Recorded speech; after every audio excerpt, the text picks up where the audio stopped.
I don't guess it's really an offensive thing to say. It's not like he was saying, no offense, but that girl looks like a, I mean, an like, unattractive person.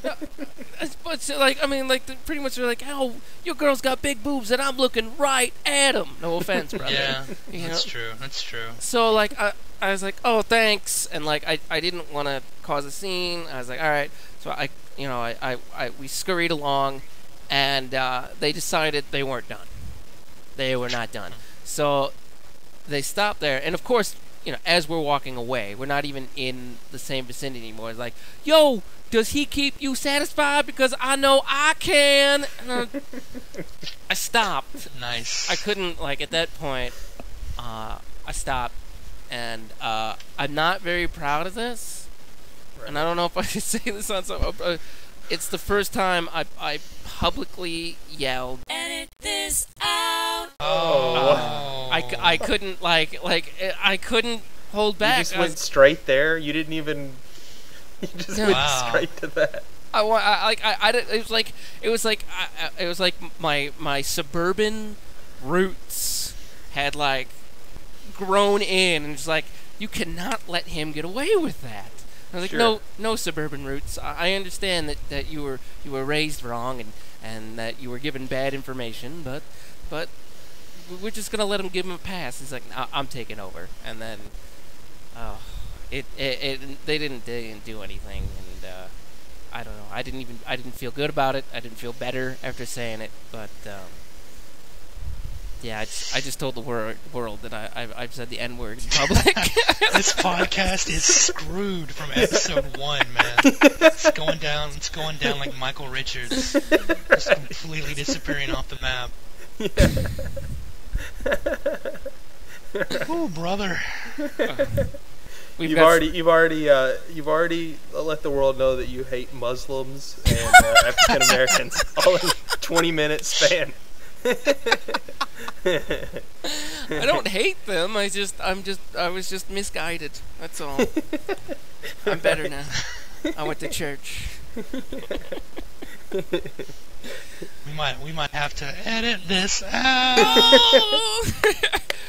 I gotta get like 5 or 6 like singing girls in, and like all around the microphone, so I can get them in like harmony, going, "Edit this out." It's like a technical difficulties bump. Yeah. On the little elevator music. Scene missing. I had a feeling things were going downhill whenever you said urban youth. I was like, oh. That's how it starts. That's where it all goes wrong, and then. Yep.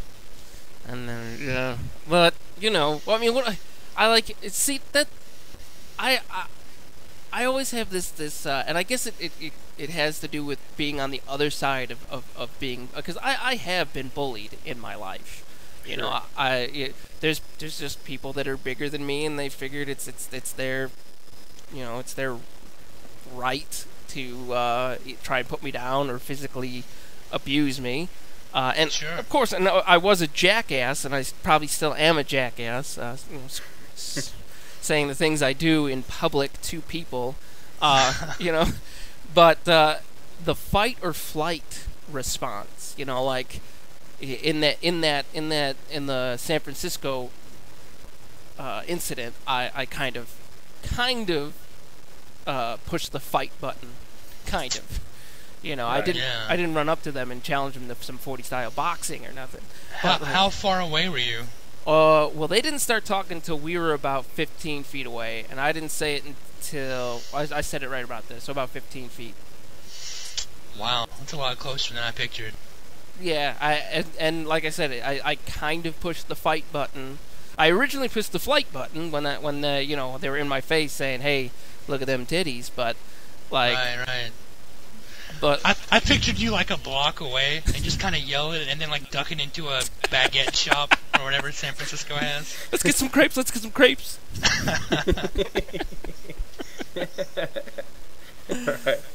All right. But maybe you guys have some insight on like I always get stuck in the middle between fight or flight, because, and I guess when it's all said and done, then I guess it would be flight.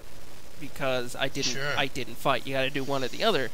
But like, did you ever get like caught in the middle and it's like, what do I do? This person has just wronged me. Yeah, it's like a mental stutter, you know? You just literally can't act. It's just a blur. I speak unintelligibly. I speak in Tasmanian devil grunts whenever I'm confronted with such a situation. It's absolutely embarrassing. I know. It's just miserable. I don't do anything.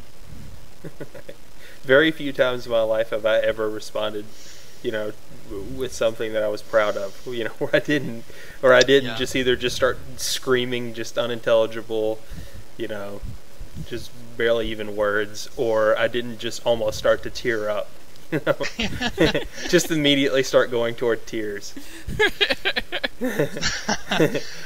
I think if I ever actually acted, I would just like go like nuts like a child, like just like a weeping uncontrollable mass, like pounding my fists into like hamburger paste, just embarrassing. Just arms flailing and like, Yes.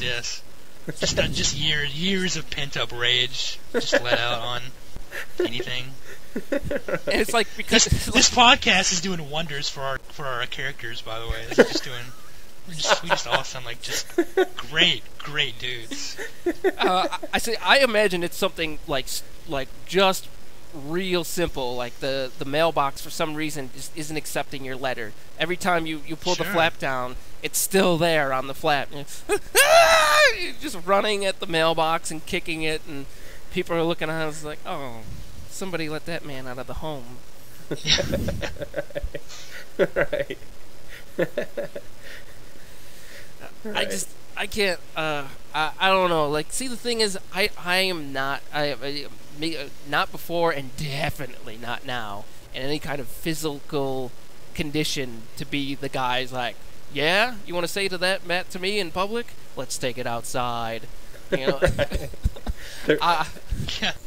There's an incident from when I was probably about 14 or 15, and one of the guys that I pretty regularly bullied, that I kind of mentioned earlier, where he would tell me something, and allegedly I was his friend, but I would go, and go and tell the whole group, you guys won't believe this.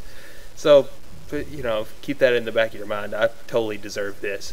But we were playing basketball, and I can still remember, we were kind of talking trash back and forth, kind of trying to be cool. There were a lot of people playing, and then there were even more people watching, and so that's just the disaster from when you're 14 or 15, where there's a lot of people watching, and you've got a stage, and you've got nothing to say. Like, your brain, there's nothing in your brain that's worth saying to more than one person, at a time. Like, there's nothing that's ever occurred to you your entire life anyone should ever hear, And so you've got this crowd of people who are all watching you, and then you just all of a sudden decide, I think I'm going to try to impress all of these people at once by either your basketball skills or your ability to, for the put down.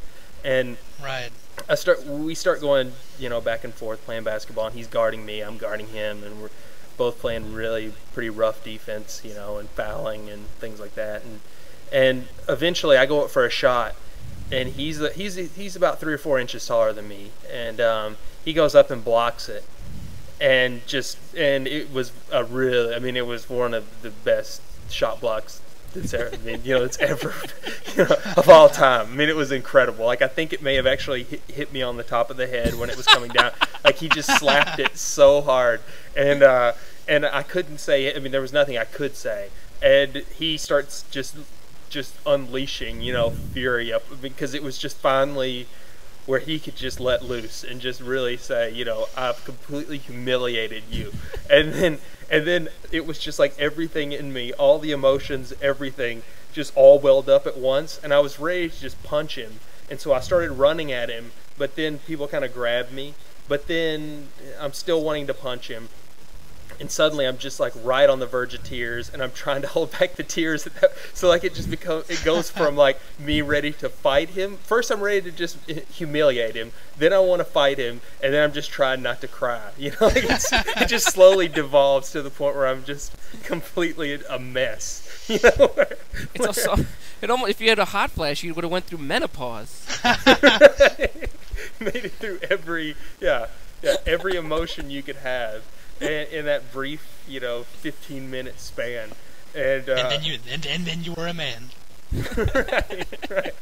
right.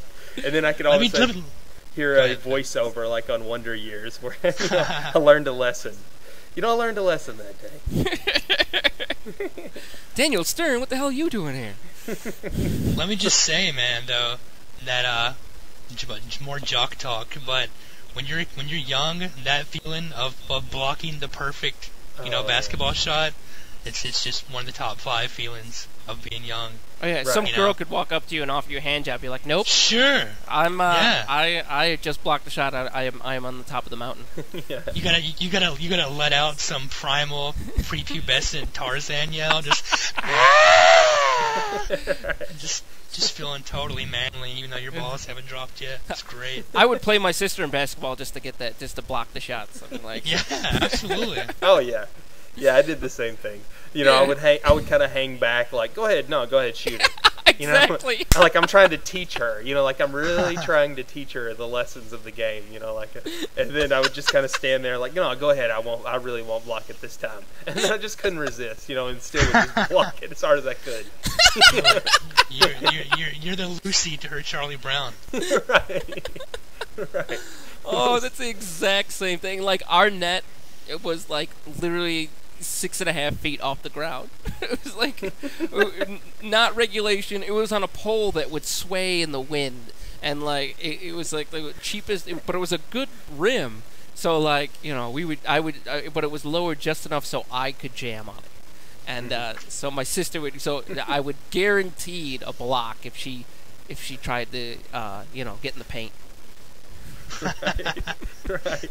I can still remember we used to do the same thing on the street where I lived, but we actually played on a goal that was about 6 feet that we lowered, that we would lower down to about 6 feet. That didn't even belong to us. It belonged to some people who lived down the street who just were, I guess, too nervous or too skittish to actually tell us we shouldn't do it. So we would just play on their goal and dunk on it.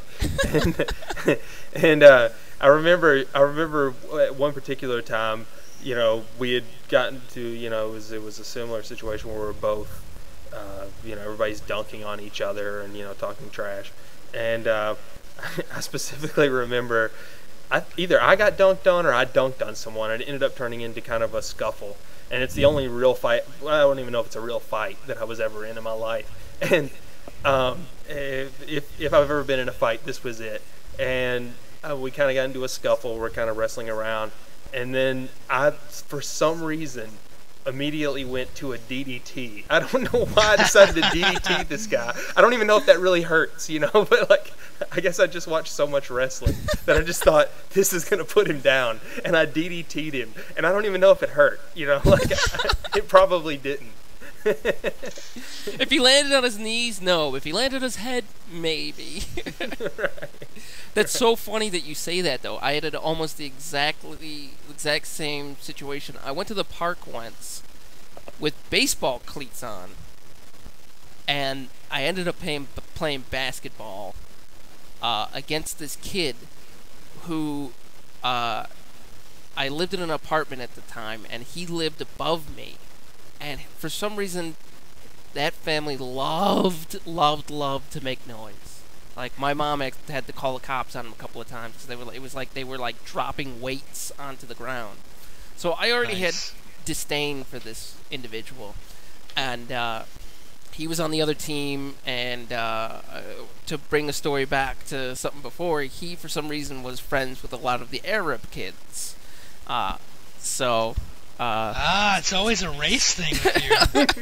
So it was like him and the Arab kids versus me and my friends, and somebody missed a shot, and for the back of the basketball courts had a hill, And so the ball went down the hill, and we both kind of went to go get it, and one thing led to another. Like, we already didn't like each other, and I think he made a comment about my cleats, that I was playing basketball in cleats, which, like, at that point, you can't even really say anything because it's like, it's just too obvious.